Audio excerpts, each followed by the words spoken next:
1,00,000 మంది శివభక్తులతో కలిసి మహారుద్రాక్ష పూజలో పాల్గొనండి. వెంటనే కాల్ చేసి మీ పేరును నమోదు చేసుకోండి. లాస్ట్ మంత్ నేను టూర్ వెళ్తున్నానని చెప్పేసి కాల్ చేశారు సార్. మా వాళ్ళు కూడా ట్రిప్ వేశారు సార్. మా ఫ్రెండ్స్. ఎక్కడికి వెళ్ళారు మీరు? నేను గోవా వెళ్ళాను మేడం. సార్ అదే ప్లేస్ లో హస్బెండ్ కూడా గోవాలో ఉన్నారు సార్. నాకు ఇంకా ఆ క్షణం ప్రాణం పోయినట్టు అయిపోయింది. ఏందమ్మా మీ ఆయన చూస్తే ప్రాణం పోవటం ఏంటి? మా ఆయన సింగిల్ గా నేను చూడలేదు సార్. మీతో చెప్పలేను. ఐ మీన్ గా చూడబడికి నా ప్రాణం పోయినట్టు అనిపించింది సార్. ఎంత ఎమోషనల్ అంటే అది మీకు చెప్పలేను సార్. నేను చెప్పకుండా గోవా రావడం అదే కదా నేను చేసిన తప్పు. అంతకు మించి ఇంకేమైనా ఉందా అంటే మరి నువ్వెవరితో తిరుగుతున్నావు, నువ్వెంతమందితో తిరుగుతున్నావు, నువ్వెన్న రూములు తిరుగుతున్నావు నాకేం తెలుసు అని చెప్పేసి రివర్స్ అయిపోయారు సార్ కన్నా మీద. నైట్ అంతా ఎవరితో ఉన్నావు, ఎవరితో తిరుగుతావు, ఎవరికి తెలుసు నీ ఫ్రెండ్స్ పక్కన ఉన్నావు కాబట్టి అంత పర్టికులర్ గా నటిస్తున్నావు. ఎలాంటి మాట్లాడుతున్నారు సార్ అసలు. ఈ విషయాలు ఎవరికి చెప్పుకోలేనివి సార్ అసలు. హలో హలో చెప్పియాక ఎందుకు నువ్వు ఇంత బ్యాడ్ గా ఇలా బిహేవ్ చేస్తున్నావు? నువ్వు కదా చేస్తుంది. నా కళ్ళతో నేను స్వయంగా చూసాను. నేను ఆ గవర్నమెంట్ రాబట్టి నేను నిజస్వరూపం బయటపడింది. లేదు అంటే నిజంగా ఎప్పటికీ నన్ను ఇలా ఒక అమ్మాయి కలుస్తుంటే నువ్వు ఎలా అనుకుంటావు, బ్యాడ్ గా ఎలా అనుకుంటావు? తెలియకుండా ఎంతమందితో ఎవరెవరితో తిరిగింది నాకు ఎలా తెలుస్తుంది సార్? మాటలు జాగ్రత్త. ఎవరితో మాట్లాడుతున్నావు? వేషాలా? పిచ్చి పిచ్చిగా మాట్లాడకు. మీ ఇంట్లో మాట్లాడుకునేటటువంటి పద్ధతిలో ఇక్కడ మాట్లాడద్దు. ఆ అమ్మాయితో 4 సంవత్సరాల పాటు కాపురం చేసి ఒక బిడ్డను కన్నావు. నువ్వు సిగ్గులేనోడివి. ఏం మాట్లాడుతున్నావు నువ్వు? ఏం ట్రిప్పులు అయ్యా? వెళ్తే గుంపుగా వెళ్తారు, గుంపుగా వస్తారు. ట్రిప్పులు వేసినంత మాత్రాన పెళ్లి అయినటువంటి వాళ్ళు, మగవాళ్ళు, ఆడవాళ్ళు అందరూ కలిపి ఒకే రూము, ఒకే మంచం అంటే ఏ దేశంలో ఉన్నాం మనం?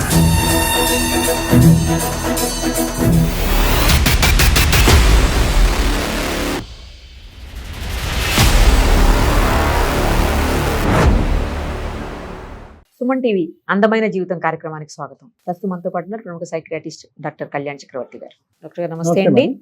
డాక్టర్ గారు ఒక మెయిల్ ఏంటంటే తప్పు చేసిన భర్తే తనని తప్పు పడుతున్నాడు అంటూ ఆ మెయిల్ ఒక్కసారి మాట్లాడదాం డాక్టర్ గారు. సార్ ప్రియాంక సార్ ఆ అమ్మాయి పేరు. తప్పు. హలో హలో నమస్తే అండి. నేను నిరుపమ, సుమన్ టీవీ అందమైన జీవితం కార్యక్రమం నుంచి కాల్ చేస్తున్నానమ్మా. మీరు మెయిల్ చేశారు కదా మాకు. థ్యాంక్ యూ మేడం కాల్ చేసినందుకు. Thank you so much. Right అమ్మ, మనతో పాటు డాక్టర్ కళ్యాణ్ చక్రవర్తి గారు కూడా ఉన్నారు. అసలు ఇష్యూ ఏంటి మీరు చాలా క్లుప్తంగా చెప్పారు, అందులో నాకు అర్థం కాలేదు పూర్తిగా. అసలు ఏంటి అనేది చెప్తే ఒక్కసారి. అమ్మ నమస్తే ప్రియాంక. నమస్తే సార్. చెప్పండి అమ్మా, మీ సమస్య చెప్పండి, వివరంగా చెప్పండి. చిన్న ఇష్యూ అయితే ఉంది సార్. నాకు ఎవరికి చెప్పాలో అర్థం కాక ఇలా మీది అందమైన జీవితం నుంచి నేను ఎపిసోడ్ చాలా చూసాను సార్. సో నాకు అవి అనిపించింది నా జీవితానికి ఏదైనా సజెషన్ దొరుకుతుందని. చూద్దాం తప్పకుండా. నైస్, చెప్పమ్మా సమస్య ఏంటో చెప్పండి. అయితే ఏమైందంటే యాక్చువల్లీ 4 years బ్యాక్ మాకు మ్యారేజ్ అయింది సార్. ఇద్దరు మీ సాఫ్ట్వేర్ అవుతారు నా జాబ్ కి. ఓకే. ఇక్కడ నేను హైదరాబాద్ హైటెక్ సిటీలో జాబ్ చేస్తున్నాను సార్. ఓకే. యూసర్ కూడా మేము స్టే చేస్తాం సార్. మా మదర్ అండ్ మా పాప, నేను. మా హస్బెండ్ వచ్చేసి బెంగళూరులో జాబ్ చేస్తున్నారు సార్. తను ఎలాగా అప్పుడప్పుడు వస్తూ పోతూ ఉంటారు. మా మదర్ ని నా దగ్గర పెట్టి పాపని చూసుకోమని చెప్పి నన్ను కూడా జాబ్ చేయమని చెప్పారు సార్. ఓకే. అంటే పెళ్ళైనప్పటి నుంచి ఇదే అమ్మా? అంటే 4 years బట్టి అతను బెంగళూరు, మీరు హైదరాబాద్. 2 years వరకు కలిసే ఉన్నాం సార్. ఓకే. అండ్ పాప, నేను మ్యారేజ్ అయిన వెంటనే ప్రెగ్నెంట్, తర్వాత పాప పుట్టింది. ఒక 2 years వరకు కలిసి ఉన్నాం సార్. తనకు బెంగళూరులో జాబ్ రాగానే తను బెంగళూరు వెళ్ళిపోతున్నాను, నువ్వు మదర్ ని పెట్టి నువ్వు ఇక్కడ యూసఫ్గూడలోనే ఉండు, నువ్వు జాబ్ చేసుకుంటూ ఉండు అని చెప్పేసి చెప్పారు సార్. సారీ అమ్మా, ఎవరు మదర్ అమ్మా? మీ మదరా? మా మదర్ సార్. సంతోషం. లాస్ట్ మంత్ ఏమైందంటే నేను టూర్ వెళ్తున్నానని చెప్పేసి కాల్ చేశారు సార్. టూర్ వెళ్తున్నానంటే సరేనండి వెళ్ళండి, ఇవి ట్రిప్ ఇవన్నీ కామన్ కదా అని చెప్పేసి నేను అన్నాను. ఓకే. సరే వెళ్తున్నాను కదా టూర్ అంటే అవుట్ ఆఫ్ ది అది అనేది నాకు కన్ఫర్మ్ చెప్పకుండా వెళ్ళారు సార్. అంటే నేను ఇలా ట్రిప్ వేశారు మా కంపెనీ వాళ్ళు, నేను వెళ్తున్నానని చెప్పేసి చెప్పారు సార్. బయటకు వెళ్తున్నాను, ట్రిప్ వెళ్తున్నాను అని ఫ్రెండ్స్ తో. సరేనండి వెళ్ళండి అని చెప్పేసి నేను ఎంకరేజ్ చేశాను సార్. రైట్. మా వాళ్ళు కూడా ట్రిప్ వేశారు సార్. మా ఫ్రెండ్స్ ట్రిప్ వేశారు. మాకు కూడా ఒక ట్రిప్ వేశారు సార్. నాకు కూడా మనం అలా సరదాగా తిరిగి చూద్దామంటే ఎప్పటి నుంచి ప్లాన్ చేశారు సార్. అయితే నేనేమనుకున్నానంటే సరే హస్బెండ్ ఎలాగా వెళ్ళారు కదా ఇంకా మా అయితే 1 day లో అయిపోతుందని చెప్పారు సార్ మా ఫ్రెండ్స్. ఇంకా మా హస్బెండ్ పర్మిషన్ తీసుకోవాల్సిన అవసరం లేదులే, 1 day కదా వెళ్ళొచ్చేద్దాము అని నేను అనుకున్నాను తప్ప దానికి నేను ఇన్ఫార్మ్ చేయలేదు సార్. మదర్ ని అభ్యర్థించి పాపకి సరిగ్గా చూసుకొని చెప్పేసి నేను ట్రిప్ కి వెళ్ళాను సార్. ఎక్కడికి వెళ్ళారు మీరు? నేను గోవా వెళ్ళాను మేడం. ఓకే, ఫ్రెండ్స్ అంటే ఎవరమ్మా? ఆఫీస్ కొలీగ్స్ వీళ్ళు? మా ఆఫీస్ కొలీగ్స్ తీసుకెళ్లారు సార్, కానీ వాళ్ళు గోవా తీసుకెళ్తారనే విషయం నాకు కూడా తెలియదు. తెలియకుండా వెళ్ళిపోతారమ్మా, బస్ ఎక్కించుకుని వెళ్ళిపోతారా అలాగే ముక్కు గుడ్డ కట్టేసి? సర్ప్రైజ్ అని చెప్పేసి తీసుకెళ్లారు. నువ్వు ఏం భయపడకు, మీ హస్బెండ్ కూడా ఎలాగో ట్రిప్ లోనే ఉన్నారు కదా అంటూ నన్ను అటు ఇటులో మోటివేట్ చేసేసారు సార్ మొత్తానికి. సరే ఇంకా ఆయనకి చెప్తే మళ్ళీ తిడతారేమో అనేది భయంతో నేను చెప్పలేకపోయాను సార్. కదమ్మా, ఇప్పుడు మీ ఆయన అయితే కనుక నేను ట్రిప్ వెళ్తున్నానని నీకు చెప్పాడు, నువ్వైతే కనుక మీ ఆయనకి చెప్పలేదు ట్రిప్ అని? చెప్పలేదు సార్, ఎందుకంటే మా ఫ్రెండ్స్ ఏమన్నారంటే 1 or 2 days లో వచ్చేస్తాము, ఇది నువ్వేమి టెన్షన్ పడద్దు, ఆయన ట్రిప్ కి వెళ్ళేటప్పటికి చాలా టైం పడుతుంది కదా, నువ్వు ఈ లోపల మనం నేను సేఫ్ గానే తీసుకొస్తాం, పాపని మదర్ కి చెప్పించేసి నువ్వు మాతో వచ్చేస్తా అని చెప్పారు సార్. నేను వెళ్ళాను సార్. వెళ్ళిన దాకా అక్కడ అదే ప్లేస్ లో హస్బెండ్ కూడా గోవాలో ఉన్నారు సార్. నేను చూడలేదు సార్, ఇదైతే నేను చూడలేదు. నా ఫ్రెండ్స్, నా బెస్ట్ ఫ్రెండ్, నేను తనతో ప్రతిదీ షేర్ చేసుకుంటాను. తను చూసింది. తను చూసి నీ హస్బెండ్ ట్రిప్ వెళ్ళారు, బెంగళూరులో జాబ్, ఎక్కడో ట్రిప్ అన్నో అదన్నో ఇదన్నో చాలా పెద్ద పెద్దగా గొప్పలు చెప్పు నీ హస్బెండ్ కోసం, నీ హస్బెండ్ ఎంత గొప్పవాడో మేము ఇప్పుడే చూసామని అన్నారు సార్. నా హస్బెండ్ కోసం నాకు ఎంత చేసి నాకు ఏడుపు వస్తుంది కదా 100%. మీరు అలా ఎలా మాట్లాడతారు, నా హస్బెండ్ అలాంటి వారు కాదు, అసలు నేను నమ్మను అని చెప్పేసి నేను వాళ్ళతో గొడవ పెట్టుకున్నాను. లేదు లేదు ప్రియాంక, ఓకే నువ్వు మమ్మల్ని నమ్మద్దు, స్వయంగా నీ కళ్ళతో చూడు అప్పుడు నమ్మన్నారు. సరే అని చెప్పేసి వాళ్ళు నన్ను తీసుకెళ్లి చూపించారు. నాకు ఇంకా ఆ క్షణం ప్రాణం పోయినట్టు అయిపోయింది. ఏందమ్మా మీ ఆయన చూస్తే ప్రాణం పోవటం ఏంటి? మా ఆయన సింగిల్ గా నేను చూడలేదు సార్, నీతో చెప్పలేను. ఐ మీన్ అంటే తనని నేను అలా రెడీ హ్యాండెడ్ గా చూడబడికి, ఒక అమ్మాయి తన హస్బెండ్ ఎంతగా ప్రేమించి నమ్మకంగా ఎక్కడో బెంగళూరులో ఉన్న వదిలేసి ప్రతిదానికి నేను తనకి సపోర్ట్ చేసి వదిలేసిన హస్బెండ్ నాతో ప్రతిసారి ఇలాగే అబద్ధం చెప్పి వెళ్తున్నారు అనే థాట్స్ తో నా ప్రాణం పోయినట్టు అనిపించింది సార్. ఎంత ఎమోషనల్ అంటే అది మీకు చెప్పలేను సార్. నా ఫ్రెండ్ కూడా తన ఎందుకు అటు వెళ్ళిందో నాకైతే చెప్పలేదు. సడన్ గా తను వెళ్ళింది అదే హోటల్ కి. నేను వేరే అమ్మాయితో ఆ హోటల్లో ఉండడం తన కళ్ళతో చూసి నాకు చెప్పింది నేను నమ్మలేదు. తను స్వయంగా తీసుకెళ్లేసరికి నేను ఎక్స్పెక్ట్ చేయలేదు సార్ మా హస్బెండ్ నేను వస్తానని. వాళ్ళు అలాగా చూడగానే నేను ఇంకా అది తట్టుకోలేకపోయాను. అడిగారా, నిలదీశారా, అడ్డుపడ్డారా? అడిగితే తను తిరిగి ఇప్పుడు నన్ను బ్లైమ్ చేస్తున్నారు సార్. నా బాధ అంతా ఇప్పుడు అదే. ఎందుకంటే తను తప్పు చేసి తిరిగి నన్ను బ్లైమ్ చేసి నన్ను తప్పుడు దారిలో మాట్లాడుతున్నారు సార్. అది ఎంతవరకు కరెక్ట్ సార్? ఒక నిమిషం, అక్కడే నిలదీశారా, ఇంటికి వచ్చాక నిలదీశారా ఏంటి? లేదు సార్, అక్కడే నిలదీశాను సార్. నేను అక్కడే నిలదీస్తే అవునా నేను ఇలా వచ్చాను కదా, సరే నీ గురించి మీ ఫ్యామిలీకి నేను ఎలా మాట్లాడాలి అలా మాట్లాడతాను అని చెప్పేసి తను రివర్స్ అవుతున్నారు సార్. ఏంటి మీరు చేసిన తప్పేంటి, చెప్పకుండా గోవా రావటం? అంటే అయితే నేను అప్పుడు అడిగాను నేను చేసిన తప్పేంటి, నేను చెప్పకుండా గోవా రావడం అదే కదా నేను చేసిన తప్పు, అంతకు మించి ఇంకేమైనా ఉందా అంటే అవునా మరి నేను చేసిన తప్పేంటి, నీకెలా ఫ్రెండ్స్ ఉన్నారు, నాకు కూడా నా ఫ్రెండ్స్, ఈ అమ్మాయి కూడా ఫ్రెండ్ అంటే ఫ్రెండ్ అయితే ఇలా రూమ్ లోకి వెళ్తావా, ఇలా రూమ్ లో ఉంటారా ఫ్రెండ్స్ అంటే, మరి నువ్వెవరితో తిరుగుతున్నావు, నువ్వెంత మందితో తిరుగుతున్నావు, నువ్వెన్న రూమ్ లో తిరుగుతున్నావు నాకేం తెలుసు అని చెప్పేసి రివర్స్ అయిపోయారు సార్ కన్నా మీద. దొంగ చేతికి తాళాలు. అతను ఏదో కారణం ఎత్తుకు పట్టుకుందాం అనుకున్నాడు, కరెక్ట్ గా టైం కి నువ్వు అక్కడే కనిపించేటప్పటికి చాలా ఈజీ అయిపోయింది అతనికి సొల్యూషన్. తను ఎంత ఈజీగా ప్లాన్ చేస్తున్నారు సార్ తిరిగి.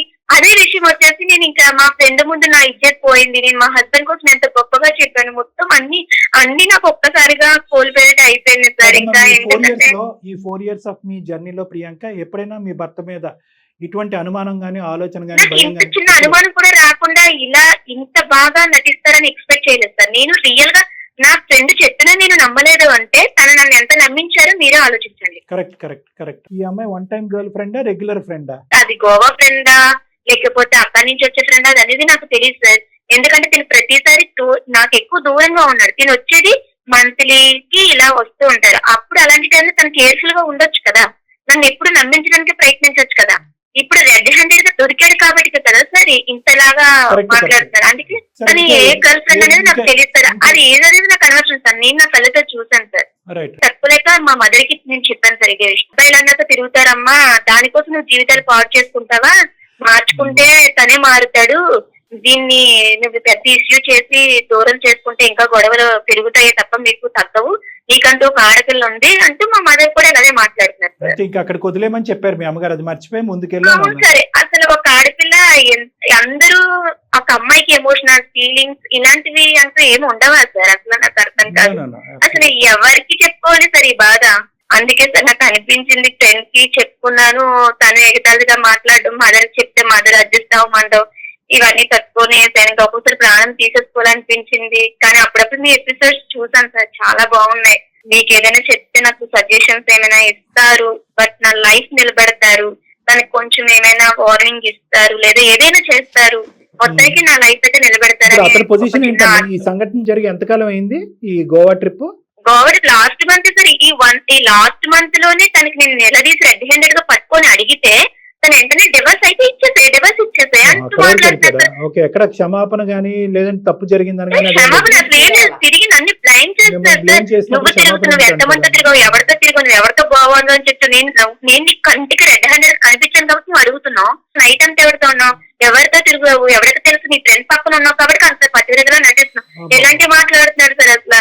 ఈ విషయాలు ఎవరికి చెప్పుకోలేనివి సార్ అసలు.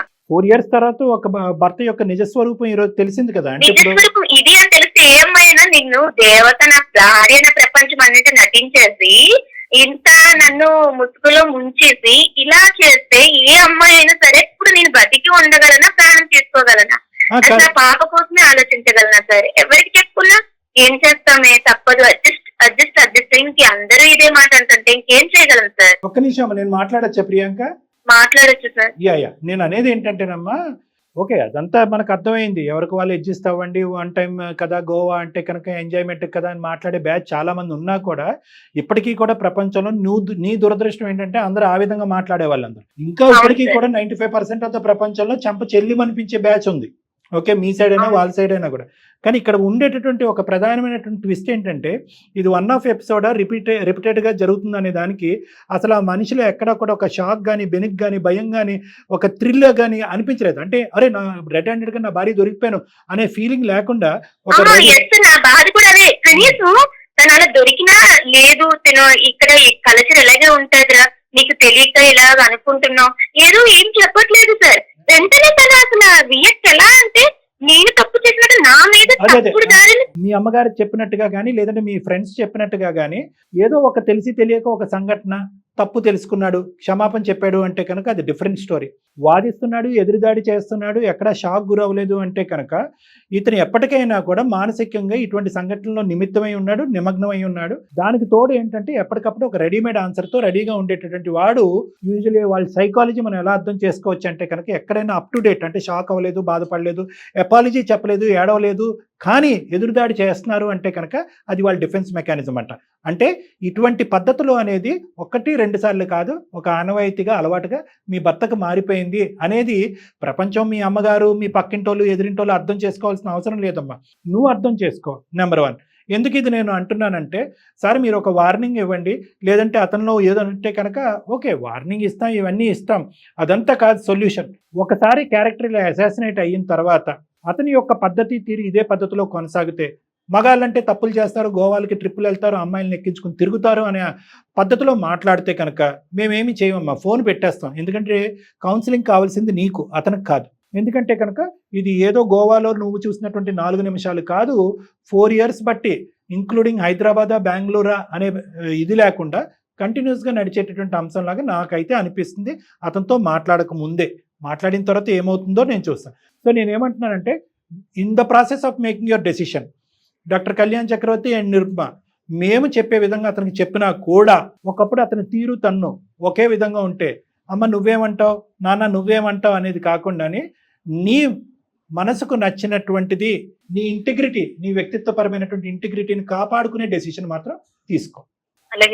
ఎందుకంటే మేడం ఇది ప్రియాంకకు నేను ఎందుకు చెప్పాను అంటే ఈ అమ్మాయి 2 గాయాలతో బాధపడుతుంది. ఒకటి, నమ్మినటువంటి మొగుడు మగాడు ఇలా చేస్తాడని కల్లో కూడా అనుకోలేదు ఆ అమ్మాయి ఇన్ఫాక్ట్ గిల్ట్తో గోవాకి వెళ్ళింది. ఇదేంటి మా ఆయన నాకు చెప్పి వెళ్ళాడు, నేను చెప్పకుండా వెళ్తున్నానని గిల్ట్తో వెళ్ళింది ఆ అమ్మాయి.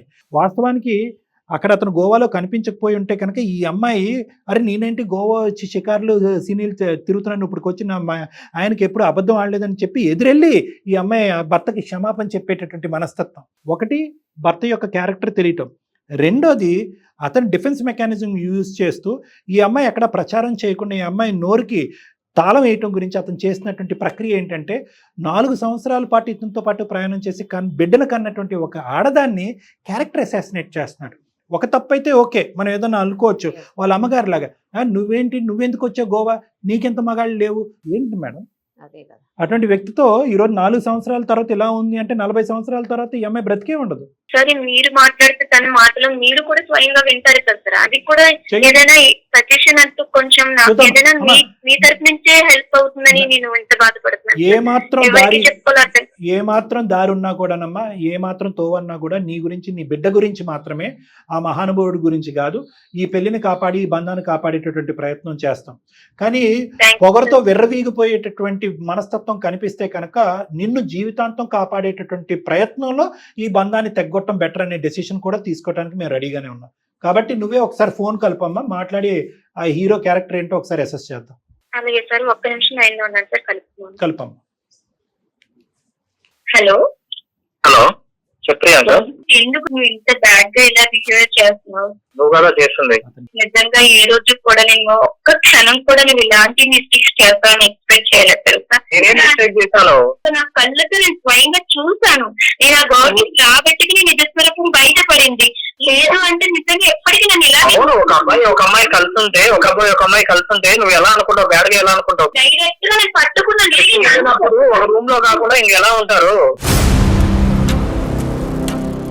నేను అలాంటి సిచ్యువేషన్ లో నీకు కనిపిస్తే నువ్వేమంటావు చెప్పు. అవును, నువ్వు ఎలా వచ్చావు నాకు ట్రిప్ కి? నువ్వు నాకు చెప్పకుండా నువ్వు ఎలా వచ్చావు? నువ్వు ట్రిప్ కి నువ్వు ఇట్లా అక్కడ పట్టుకో. చెప్పాలి కదా. నువ్వు ఒక హస్బెండ్ గా నేను నీకు ఒక హస్బెండ్ అయినప్పుడు నువ్వు ట్రిప్ అని చెప్పేసి నాకు చెప్పాలా? నువ్వు చెప్పకుండా ఎలా వస్తావు మీ ఫ్రెండ్స్ తో? చాలా బాధపడ్డాను. నేను ఇది చెప్పకుండా పడేది కాదు. నువ్వు ఫస్ట్ ఆఫ్ ఆల్ జరిగింది ఏంటి అంటే, ఇక్కడ నా ఫ్రెండ్స్ గోవా అనే విషయం కూడా నాకు చెప్పలేదు. బట్ నీ హస్బెండ్ ఎలాగా ట్రిప్ కి వెళ్ళారన్నావు కదా, పాపం నీ మదర్ చూసుకున్నా కదా, ఒక 2 days లో రిటర్న్ మనం వచ్చేస్తాం అన్న 2 days తప్ప ఎంత వాళ్ళు నీకు చెప్పలేదు. బట్ ఎవరికైనా చాలా ఫీల్ అయ్యాను. నువ్వు నాకు చెప్పాలి కదా. నువ్వేమంటున్నావు? నేను అక్కడ నేను రెడీ హ్యాండెడ్ గా పట్టుకునేసరికి నాకెవరో ఉన్నారు, నేను ఎవరితో తిరుగుతున్నట్టు మాట్లాడుతున్నాను. ఎంతవరకు హ్యాండెడ్ కాదు, ఒక నార్మల్ గా ఇప్పుడు క్యాజువల్ గా ఎవరైనా తిరుగుతాడు. ప్రెసెంట్ టైం లో ఒక అబ్బాయి ఒక అమ్మాయి ఉండాలనే లేదు కదా. క్యాజువల్ గా అర్థమైంది. ఇంకా నువ్వు నటించొద్దు. నువ్వు క్యాజువల్ గా ఉండరా ఇప్పుడు? నా కళ్ళతో చూసాను. ఇంకా నువ్వు దాన్ని బ్లైండ్ చేసి మాట్లాడదు. ప్రాబ్లం ఉంది, నువ్వు వద్దనుకుంటే నాకు విడాకులు ఇచ్చే అంతే కదా. ఇచ్చేస్తారు. విడాకులు ఇస్తారు కూడా ఇస్తారు. అదే ఇద్దాం. మీరు హలో ప్రియాంక, ఎవరు కలిపావు? ఎవరు కలపాలి? నువ్వు కలిపేది. మేము సుమన్ టీవీ అందమైన జీవితం కార్యక్రమం నుంచి నేను నిరుపమ, అలాగే డాక్టర్ కళ్యాణ్ చక్రవర్తి సార్ కూడా ఉన్నారు. ఇద్దరం మాట్లాడుతున్నాము. మీ వైఫ్ మాకు మెయిల్ చేశారు. మీరు చేసిందంతా కూడా ఇప్పుడు మాకు మొత్తం చెప్పారు ఆవిడ. ప్రాబ్లమ్స్ ఏమన్నా ఉంటే మేము క్లియర్ చేసుకుంటాం. మీకు కలపాల్సిన అవసరం లేదు కదా. విడాకులు, ఇస్తరాకులు, అరిటాకులు ఇవి అడుగుతున్నావు కదా. ఆ అమ్మాయికి అది ఇవ్వడానికి ఇష్టం లేదు. ఇవ్వాలి అంటే నిజంగా ఇవ్వాల్సిన వచ్చేటువంటి విధంగా ఉంటే కనుక ఆ అమ్మాయి ఇస్తుంది. దాంతోపాటు వేరేవి కూడా ఇవ్వడానికి ఆ అమ్మాయి రెడీగా ఉంది. అవన్నీ తర్వాత చూద్దాం. ఫస్ట్ మేము ఒక క్లారిటీ గురించి మీకు ఫోన్ చేసాం. సుమన్ టీవీ వరకు ఈ ఎలా అమ్మాయి తీసుకెళ్తావు? నువ్వు మీరు చూసుకున్నట్టుగానా? చూసుకోవడం అవ్వట్లేదు కాబట్టి మా దాకా కాదు. వచ్చింది. మీరు రూమ్ లో చూసుకుని తేలిపోయేటటువంటి గొడవ అయితే కనుక ఆ అమ్మాయి మా వరకు రాదు రాదు కదా. అది ఆ అమ్మాయికి సమాధానం దొరకలేదు. చాలా క్వశ్చన్ మార్క్స్ ఎక్కువైనాయి కాబట్టి వచ్చినాయి. నువ్వు ఆ గోవా అమ్మాయి రూమ్ లో చూసుకున్నంత ఈజీగా మీరిద్దరు చూసుకోవట్లే కదా. అది కదా సమస్య. మీరిద్దరు గోవా ట్రిప్ అనుకున్నారు, వెళ్ళారు. ప్లస్ నువ్వు ఏంటంటే ఒక అమ్మాయి అబ్బాయి కలిసి ఉంటే కనుక అదేనా అంటున్నావు. ఇంకేం కావాలి? ఆ అమ్మాయి రెడ్ హ్యాండెడ్ గా ఒక రూమ్ లో చూసింది, ఇంకేం చూడాలి? ఏంటి సార్, నేను తన భర్తను కదా. నేను భర్తనైనప్పుడు ఆమె ఒక వైఫ్ రెస్పాన్సిబిలిటీగా నాకు చెప్పేసి వెళ్ళాలని తెలియదు ఆమెకి. బాబు విను. ఆ గీత గురించి తర్వాత మాట్లాడుకుందాం. ఈ గీత గురించి, పెద్ద గీత ముందు చిన్న గీత. ఆ అమ్మాయి నీకు చెప్పకుండా వెళ్ళటం అనేది ఒక చుక్క లాంటిది. నువ్వు చేసినటువంటిది జీవితాంతం ఆ అమ్మాయికి ఒక శిక్ష పడేటటువంటి విధమైనటువంటి పరిస్థితికి నువ్వు తీసుకొచ్చావు. ఏది పెద్ద తప్పు? ఆడెవడో దొంగోడు ఉన్నాడంట. వాడంటే దొంగతనం చేశాడంట. దొంగతనం చేసిన తర్వాత సీసీటీవీలో రికార్డ్ అయిందంట. ఏంటి సార్ సీసీటీవీలో రికార్డ్ చేశారు, నా ప్రైవసీకి భగ్నం కలిగించారన్నట్ట. దొంగతనం ఎక్కువ, నువ్వు సీసీటీవీ రికార్డ్ చేయడం తప్ప? అలా ఉంది ఇది. అసలు కాదు, ముందు చెప్తే అక్కడికి కల్లారా రెడీ హ్యాండెడ్ గా నాకు పట్టుకుంది కాబట్టి మాట్లాడుతుంది. నాకు తెలియకుండా ఎంతమందితో ఎవరెవరితో జరిగింది అని నాకు ఎలా తెలుస్తుంది సార్? మాటలు జాగ్రత్త. ఏం మాట్లాడతా? ఎవరితో మాట్లాడుతున్నావు? వేషాలుగా ఉందా? నేనేమన్నా తప్పు చేయడం ఏమన్నా చూసిందా సార్? నార్మల్ గా రూమ్ లో ఒక్క నిమిషం. కాదు ఏంటి ఇప్పుడు మీ వైఫ్ పెళ్ళైనప్పటి నుంచి 4 years బట్టి హైదరాబాద్ లోని బెంగళూరులోని ఎప్పటికప్పుడు ఏమీ చూడకపోయినా చూసినట్టుగా సృష్టించేసి అనుమాన పిశాచితో నువ్వు ఇంతకాలం బట్టి కాపురం చేస్తున్నావా? లేదంటే గోవాలో చూసిన తర్వాతే ఈ సందర్భం వచ్చిందా?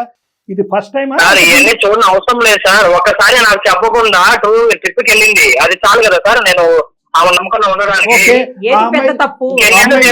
ఏమేం చేస్తుంటారో మనకేం తెలుసు.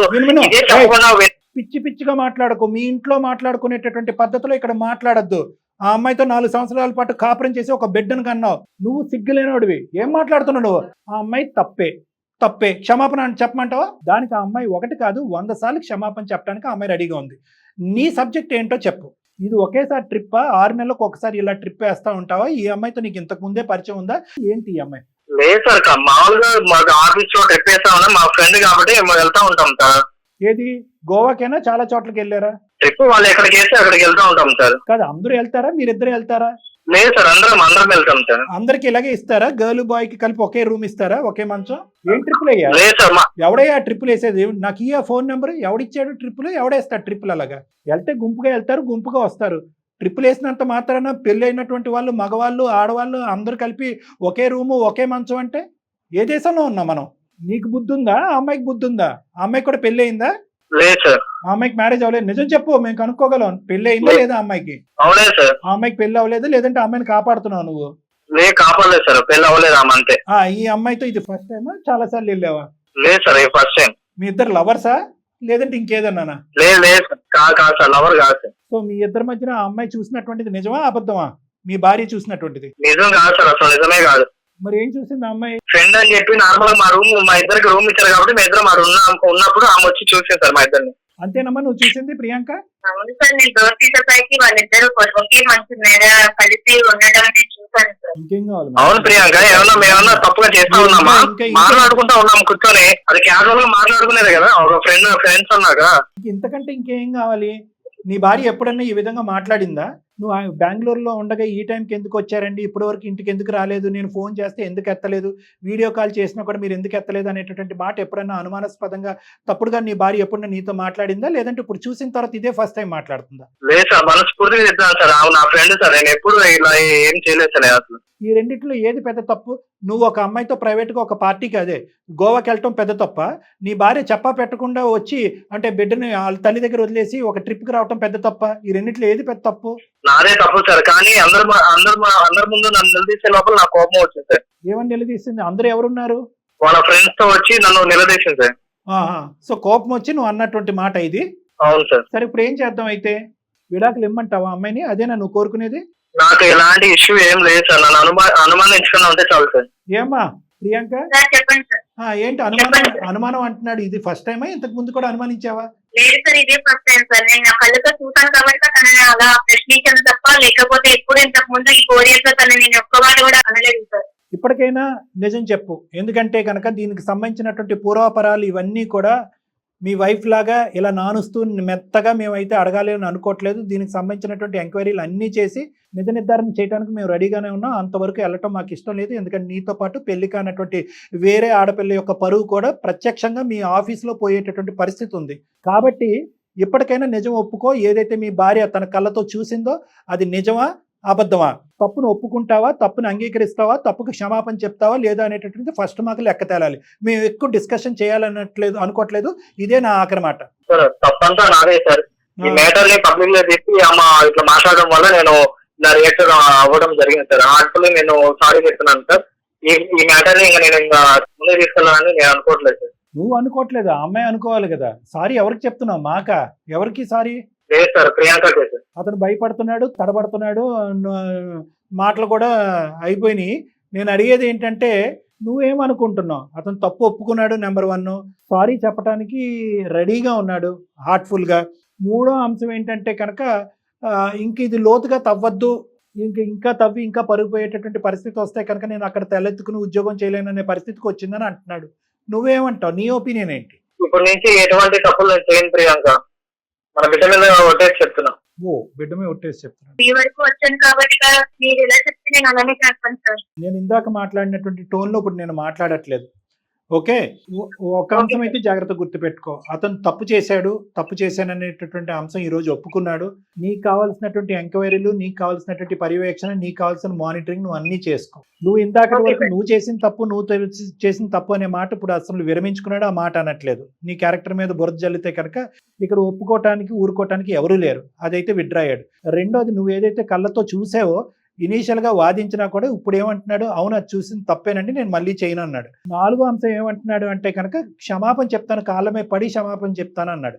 ఐదోది ఏమంటున్నా అంటే బిడ్డ మీద ఒత్తండి, ఈ తప్పు మళ్ళీ జరగదు అని అంటున్నాడు.